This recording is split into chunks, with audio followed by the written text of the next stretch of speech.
Hi, hello YouTube viewers, Computer Programmer here. Today I'm going to show you how to set up the layout for RSBuddy scripts. This does not include the GUI. I'll make another tutorial for that. So first up, open up NetBeans, go to Tools, Templates, scroll down to the Java folder, and if it's not open, click the plus button, select Java class, click Duplicate, rename it to RSBuddy underscore no GUI, or whatever you want to call it as a reference for not being in GUI. Click enter or hit enter and click open in editor. Now what you see here, you'll see this delete public class all the way down. Then go to the link in the description and copy the paste, or copy the whatever's at the paste bin, which will look exactly like this, and right under the author user, paste it. But then cut this off and put it at the very top. So put your cursor right beside the lesson sign, or grade even sign, sorry. I can't even fucking remember. And hit enter twice, and then go up to the very top and paste it. Control V, whatever. You can delete the spaces in here if you want. But after that's done, click save.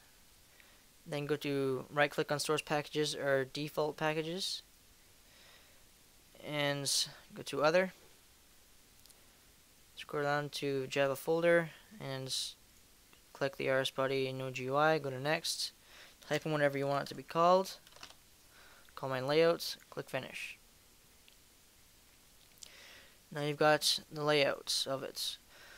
The imports are just a reference for the its mainfest and the active script. If I didn't have this here, mainfest wouldn't work, and same thing for the other one. Okay, now for the mainfest author, you type in your name or your username for RSBuddy if you're posting your scripts, then the name of the script, and by the way, you can have spaces, and the version has to be an integer or a number. Actually, it has to be a double, I think, or float. Description would be the description of the script. Now, public class layout extends active script is where all the information is stored inside these two brackets. ActiveScript is extended so you don't have to type in ActiveScript in front of the onStart, in front of the loop, or for if paused and stuff like that, stop. You can just basic stuff like that. I'll show you what I mean when I show you the API later on.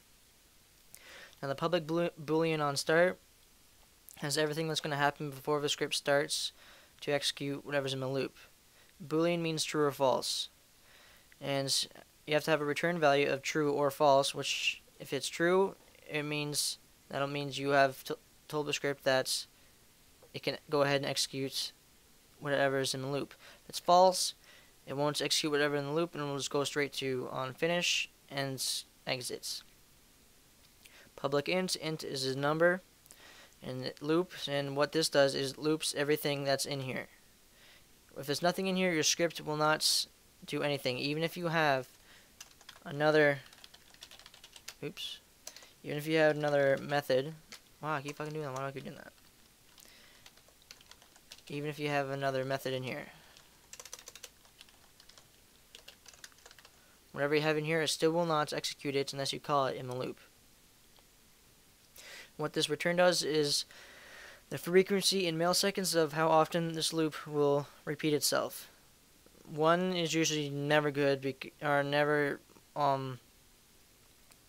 way to use, because you'll more likely be recognized as a bot because you'll be doing stuff so fast and recognizing things like if stuff go null or anything, or stuff like that.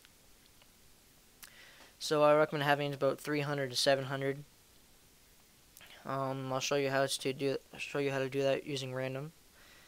And it's public void on finish. Void means it won't return anything in this case, and on finish is just it'll do all the stuff it'll do whatever's in there. It will do before the script closes. I'll be making another tutorial on how to set up the layouts with the GUI. So subscribe so you can get the video if you don't want to bother looking for it. If you have any other questions, comments, requests, please message me up and I'll try to help you out. Thanks for watching.